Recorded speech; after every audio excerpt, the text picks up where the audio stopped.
3 वर्ष ना वाजता लग्नच करणार तर प्रेम करायला पाहिजे, नंतर टकरा द्यायला पाहिजे, नवाना 9 दिन काही इज्जत अजिबात टाकांनी त्यानं खातामा ना माय बापासी त्याला इज्जत द्यायला पाहिजे, ना बायकोनी ना लेकरेसनी बिगर इज्जत न ठेवा. बिचारा कितला आपण घसडीन तरी त्याला मान सन्मान भेटता कामा नाही. रँक फर्स्ट जरी होणार ना तो तरी त्याला नोकरी भेटता कामा नाही. मग आपल्या पोरी काय करतील, त्यामुळे कितला आपण तो हात पाय मारी ना फार फार 10-15 हजार नोकरी चिटकाय द्यावा त्याला नशीब मग मोठी नाही.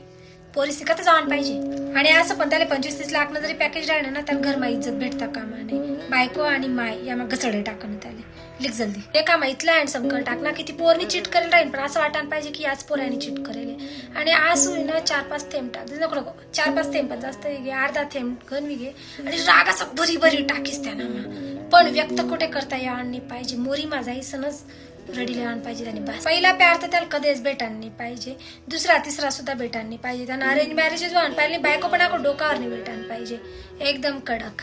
आणि त्यांना लाईफ में बड़ा गाना असा टाकतीस, ओय राजू प्यार ना करियो छन से जो टूटे कोई सपना, बड़ा तेरे नाम वाला गाणं त्या टाईप. एखादा तर त्यांना डिवोर्स व्हायलाच पाहिजे ना, एक तरी तलाक. एक काम कर लगीन नंतर त्यांना बायकोने त्याला इतला त्रास द्यायला पाहिजे की त्यांना 2-4 लफडा चालू होती नी ती 1-1.5 महिना आपण चालवली तिथला तो सापडी जाईन आणि आऊ तलाक बटी प्रॉपर्टी तिला जाईन. त्याला लाईफ में बडासी धोका द्यायला पाहिजे, माय बापनी धोका, गर्लफ्रेंडनी धोका, बायकोनी धोका, मित्र परिवारनी धोका, धोका धोका धोका ते तोफा गाणे ना ते टाईप आले. 4-5 सुसाईड अटेम्प्ट टाक दिसता ना यार.